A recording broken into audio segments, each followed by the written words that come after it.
এখন হচ্ছে পেঁয়াজ কলি কেটে নিচ্ছি আর আলু কেটে নিচ্ছি, আলু পেঁয়াজ কলি ভাজা হবে। মা আজকে করবে না বলেছিল, যেহেতু আজকে বৃহস্পতিবার পেঁয়াজ কলি খাবে না, নিরামিষ যেহেতু। এবার আমি তো জানতাম না যে পেঁয়াজ কলি, স্বর্ণও জানতো না যে পেঁয়াজ কলিটা যে আমিষের মধ্যে পড়ে, তাও বলে ফেলেছে মাকে, তা মা বলেছে পরে লাস্টে করে দেবে। সেই জন্য এখন এই যে আলু কেটে নিয়েছি, আর এই যে তার সাথে এই যে পেঁয়াজ কলি কেটে নিয়েছি।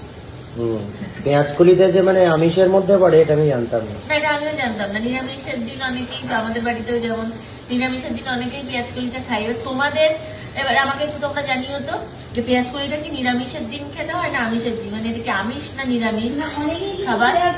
আচ্ছা, নিরামিষই বলে। অনেকে আমিষ খায়, মানে নিরামিষ, মানে অনেকে নিরামিষে পেঁয়াজ রসুন খায়। হ্যাঁ, খাই তো, আমাদের বাড়িতেও খাই নিরামিষে পেঁয়াজ রসুন খাই তো অনেকে।